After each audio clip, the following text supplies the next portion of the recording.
Salut à vous les juristes, c'est Matt DEH et bienvenue sur Vulgadroit. Aujourd'hui, on va parler de la réhabilitation d'un condamné à mort français. Bref, on va parler de l'affaire Fesch. Et si ça vous plaît et que vous en voulez plus, il y a le bouton abonnement et la cloche. On m'a dit que c'était une bonne manière de se réhabiliter. Mec, tu t'enfonces. Mais que je mêle l'utile à l'agréable, je conseille les gens tout en augmentant mon nombre d'abonnés. Oh, c'est pas si mal.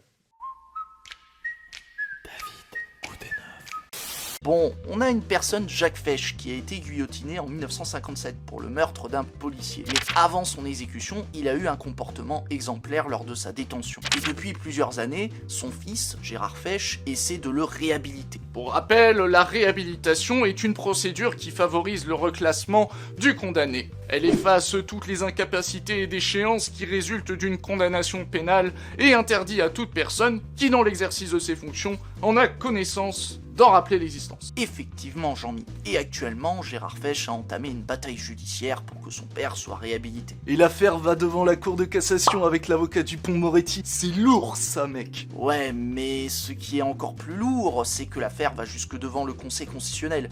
Et je vais vous dire pourquoi. Non mais vas-y, enchaîne. Ouais, vas-y. Oui, Antox, je vais enchaîner. Juste laisse-moi respirer pendant la transition, s'il te plaît.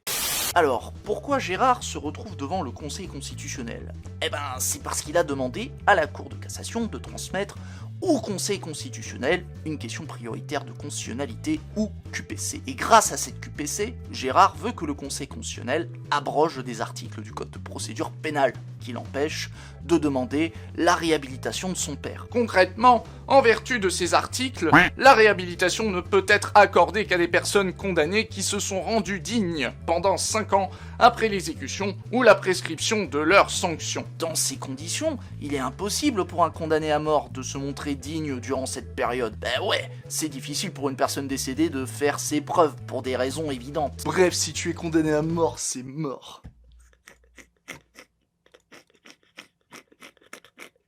Bon, après avoir perdu mon public de gauche sur cette blague de mauvais goût, on va voir si ces dispositions violent le principe d'égalité devant la loi et la justice, comme le pense Gérard.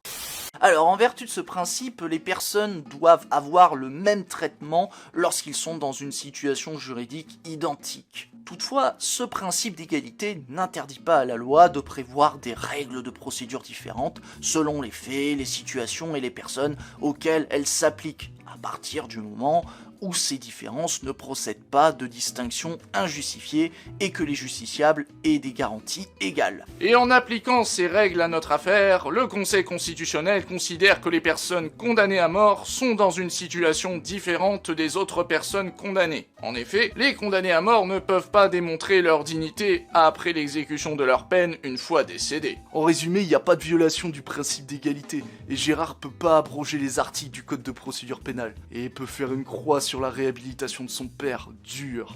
Comment vous dire, on le voyait un petit peu venir en fait. Oui, ça a l'air foutu à première vue, mais le Conseil constitutionnel nous laisse un dernier petit mot sur le sujet. À ce titre, le Conseil constitutionnel invite le législateur à modifier ces articles du Code de procédure pénale. Le Conseil constitutionnel estime que le législateur peut instituer une procédure judiciaire ouverte aux ayants droit d'une personne condamnée à la peine de mort dont la peine a été exécutée, tendant au rétablissement de son honneur à raison des gages d'amendement qu'elle a pu fournir. Ah, ça veut dire que Gérard pourrait demander la réhabilitation de son père, il remplirait les conditions, c'est nice. En d'autres mots, Il y a toujours de l'espoir. je ne me lasserai jamais de cette réplique et de ce film, putain. Voilà les juristes, j'espère que ça vous a plu. N'hésitez pas à me dire dans les commentaires si vous êtes pour ou contre la réhabilitation des condamnés à mort. Je suis curieux. Comme d'hab, n'oubliez pas de contribuer au référencement de la chaîne. Retrouvez-moi sur TikTok, Instagram, Twitter, Facebook et sur vulgadroit.fr, c'est dans la description. De même, pour me soutenir financièrement, allez sur Tipeee et Utip, merci d'avance. Enfin, pour voir d'autres artistes et vidéastes, allez sur le prisme des créateurs et 404 les tendances perdues. Allez, c'était Matt DEH sur Vulgadroit. A plus les juristes.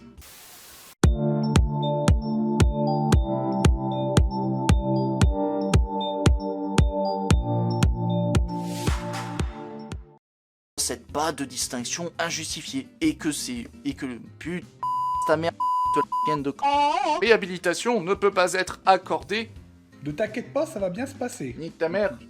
Alors, en vertu de ce principe, les personnes doivent... Putain, pourquoi je me gratte Je suis con. Alors, en vertu de ce principe... Nein, je donne